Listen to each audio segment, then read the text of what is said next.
athletic coordinator and head football coach, Cody Simper. Coach, welcome to the show. Happy to have you on here. Well, thank you, Mark. I'm happy to be here today.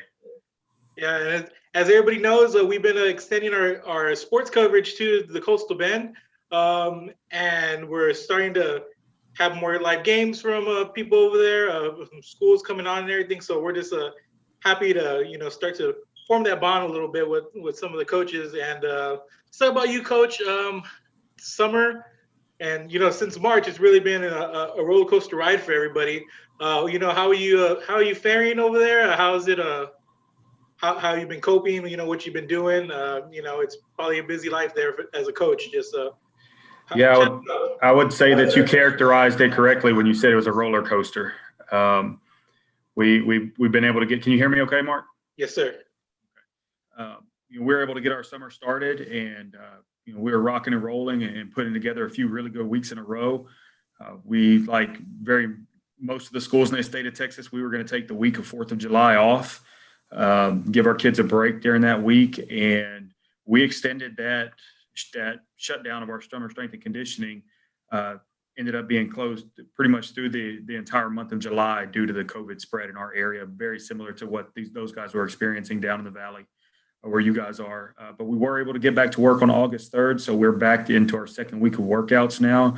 Obviously, we are still in our summer strength and conditioning and sport-specific work until Labor Day is when we can get started. And, our kids have been focused, and they've got light back behind their eyes now that we haven't seen in months, and they're excited about the upcoming season. Yeah, and you mentioned about we saw it there in the valley. I talked to some ads and coaches whenever they had started. Numbers were up, things were booming. Everybody was really excited, but then it just seems everybody kind of hit a wall. And you mentioned it was around that 4th of July time, Coach. Just morale-wise, where were you guys at? When you guys did come back for strength and conditioning and rolling there, and then as opposed to where you were a little bit after, whenever things started to shut down a little bit. Well, I think we're hesitantly optimistic. Our kids are excited. We're not only are we excited to be back to work, but we're closer to football season now. And knowing that it's right around the corner, obviously, we all keep our fingers crossed and hold our breath a little bit to make sure that this thing is trending in the right direction and we're able to play. And but our coaching staff is incredibly optimistic. Our kids are excited to be here. Mostly, I know they love the game of football, but shoot, they're just glad to be out of lockdown and be able to see some of their friends. And we're making sure that they can do that in a safe environment. And, right now, the safest place for our teenagers to be is on the field with us. Yeah, and a lot of people look at it, and you're going to have people on both sides of the spectrum. But really, when you do look at it, schools that have implemented, options and for the kids to not only come, but whenever they are there, keeping them safe, temperature checks, distancing and stuff. Just what are some of the things that you guys are doing that makes you feel that way about the safe environment? Yeah, well, the first thing that we do is we screen every single student on their way in. So that's the first step. Is we have an entire checklist that we go down and visit with each student prior to them coming into our facility every single day. By into our facility, we meet on the football field. We're outside exclusively at first. The second protocol that we're following that may be a little bit different than I know some other areas of the state is that our kids are required to wear their mask from the time that they step out of their vehicle until the time that they leave our workouts. So the only time that they lower their masks are during a water break when they're actively drinking water. Other than that, they're wearing their mask throughout our workouts. And we're preparing them for the reality that they may be wearing masks when we actually put the pads on and when we start to play football games. So we want to prepare them for that. Outside of that, we're following very basic COVID-19 protocols as far as distancing and such, and making sure that they're not able to share water or anything like that. Each kid shows up every day with their own gallon jug of water, and they take it with them everywhere that they go.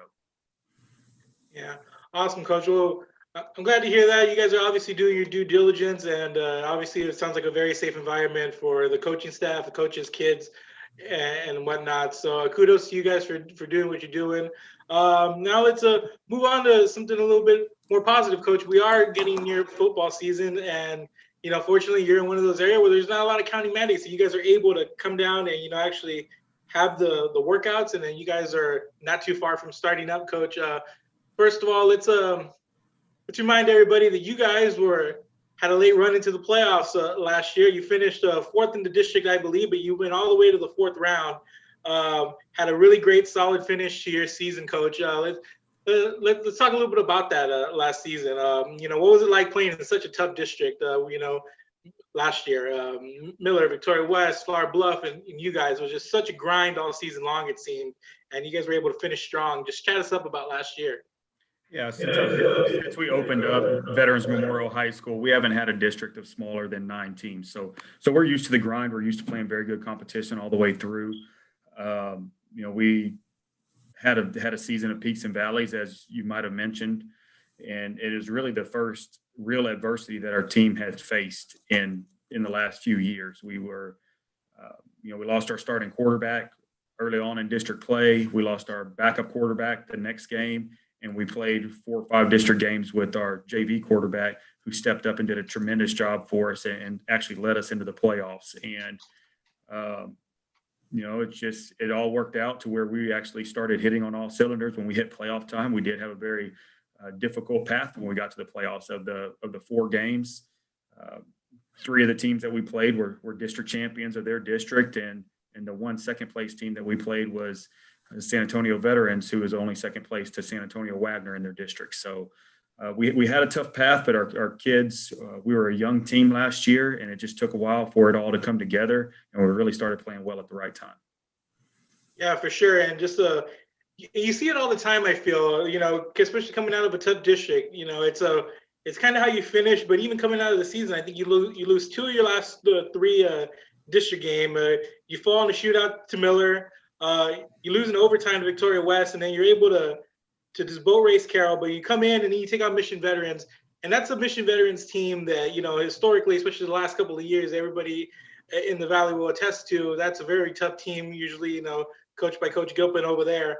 For you guys, the whole district that night, to come out and put up wins and move on to the second round. I mean, just what was the morale like coming into that bi-district game? Just walk us through it that week.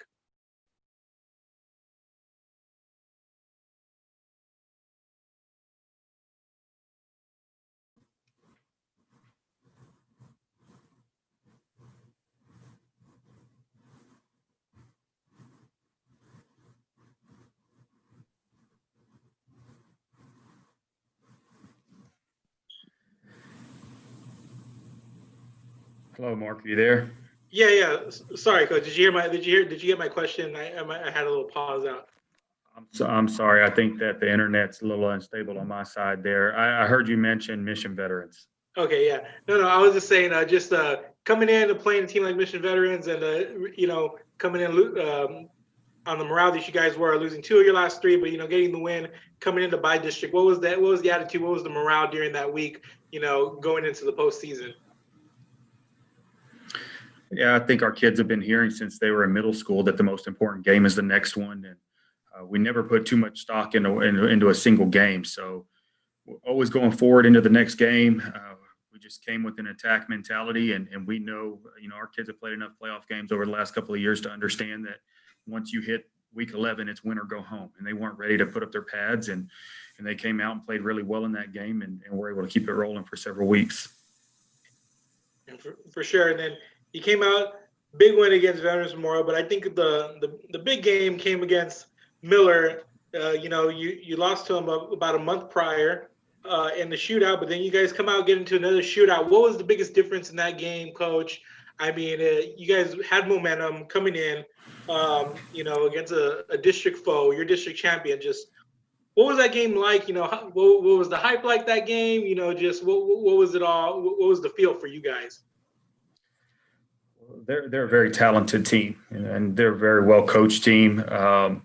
We lost to them in triple overtime in our district game, and I believe it was triple overtime. And it was a game that we made a lot of mistakes in, and we were up actually 23-0 at one point in that game, and turned the ball over multiple times, and it allowed them to get back into the game and led us into a shootout with them late into that Friday night that they got away from us in. And so we felt like if we were able to have another opportunity against them, and we're able to play our brand of football and clean up those mistakes that we would put ourselves in a position to win the game. But when you play a team that's that talented, you're going to have to make plays in order to win. Your kid, you can only do so much by putting your kids in a good position. Once they're there, they got to make some really good plays. And fortunately, we have some really good football players that made some really big time plays for us in that game. And, it was really a good moment for our entire Corpus Christi community, seeing both sides of town come together. And in that environment, the day after Thanksgiving at Buck Stadium was really exciting. Of course, Coach. And then obviously, Photo Wagner there, but just talk to us, the whole season as a whole, making it to the fourth round. Just talk to me X's and O's. What made your team click? What do you think, as far as on the field, what made you guys go? What do you think was your bread and butter? What made you guys, so strong, like, out there? Well, I think that we're really fortunate. I think that we're really fortunate in having really good numbers in our program and a lot of competition within our program. And we had a lot of kids that were returning from the previous year that had to compete for their job throughout the season. And some of them were able to get better because of it throughout the season. And other ones were replaced by younger players as we moved into the playoffs. So it was just about finding the right mix of kids that would click together and execute the way that we needed them to. And we seemed to find the right combination at the right time. Awesome, Coach. Let's talk about a little bit about this year. What can we expect out of you guys this season? I know you must be very excited coming back. Just talk to us about numbers. Who's coming back for you guys, and what are you guys most excited about this season? I think we're excited because we feel like we may have one of the more talented teams that we've had since we've opened this campus. We were returning a large part of our starting lineup on both sides of the ball from last year, and the ones that will be starting this year that may not have been starters last year played a lot throughout the course of the year. So we're going to have a really experienced football team. I think that our leadership with this group is phenomenal. It's a very mature group. When they show up, they're focused and they're ready to work. And as a coach, it's just really exciting to show up every day knowing that you're going to come, and motivation is not on the top of your list because the kids are motivated and they're going to motivate each other, and they don't need you to do that for them. They just need you to show them the way. And so that's what we're working with right now. Our quarterback, Carter Centerfit, is returning. We have a great group of receivers that we feel like are explosive, and it's a really deep receiving core. What we're looking at right now, we have a lot of kids competing. Offensive line wise, we're returning a lot. The whole group played a considerable amount last year.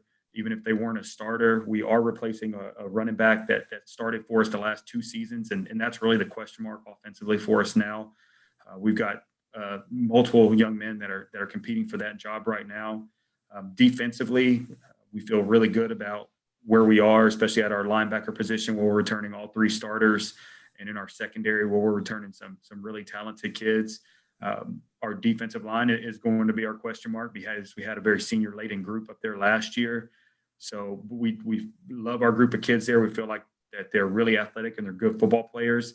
And it's just a matter of them getting the opportunity to develop and show what they can do. And missing spring football for us this year, we took a hit there because we would already have those question marks answered at this point otherwise. But overall, as a team, we're excited about the season, and we think we have a really good chance to be competitive.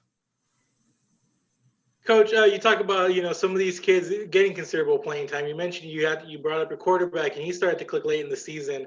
Talk to us. For the fans out there who may not see from a coach's perspective, how big of a difference is playing 14 games as opposed to playing 10, 11, maybe 12 games? I think everybody knows that every game counts, but to have that many more games, it's nearly a season and a half that you play through. Just having that amount of games, that amount of playing time, that amount of reps. Considerably, just how much of a difference is it? Well, it's a huge difference, and I think when you look at where it really makes a difference is when you stack those seasons, and these kids are gaining not only that additional experience from one season, but they're able to do it for multiple seasons.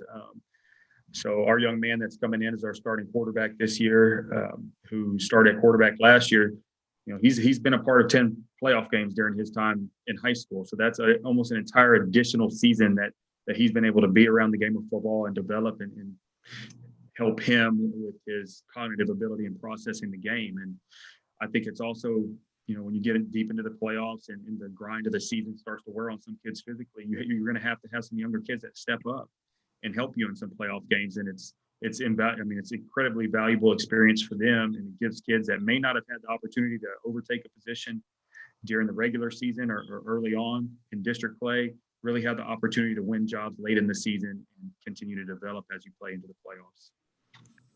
Awesome, Coach. And another thing I wanted to ask you about, CCISD it's a pretty large school district. There's several schools in there.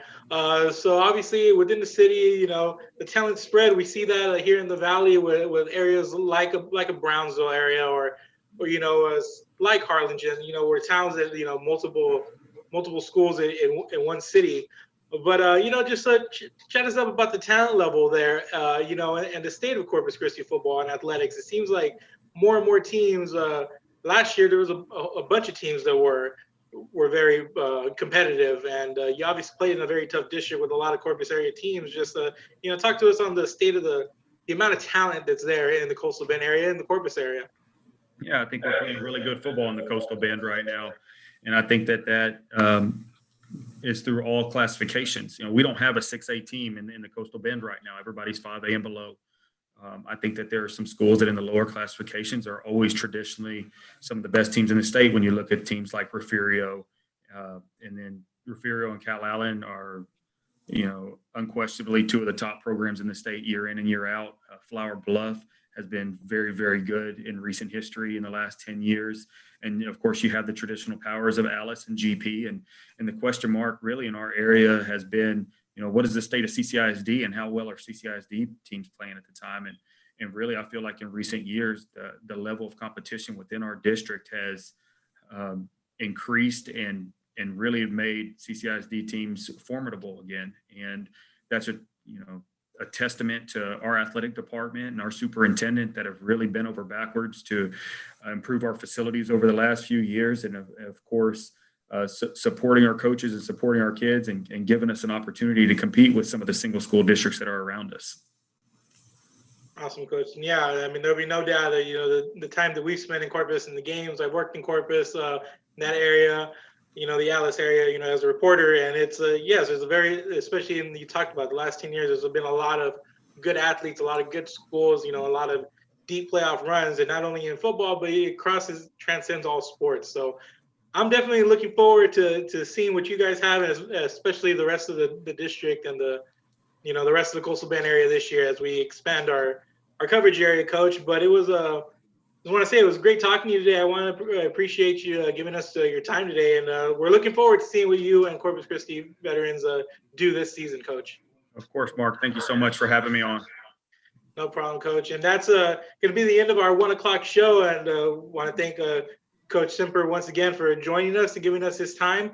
And we're definitely looking forward to covering the Coastal Bend more. So just keep it here at Real Sports Live. We're going to have another 3 o'clock show with Coach Justin Evans, Corpus Christi Miller. He's coming on for the 3 p.m. show to talk to us a little bit more to kind of keep this Coastal Bend straight and running today. So keep it here, guys. Follow us on Twitter, Facebook, Instagram, YouTube, and the Roku Network, Apple TV. You'll be able to find all our content there. So keep it here to Real Sports Live. Coach, once again, thank you very much.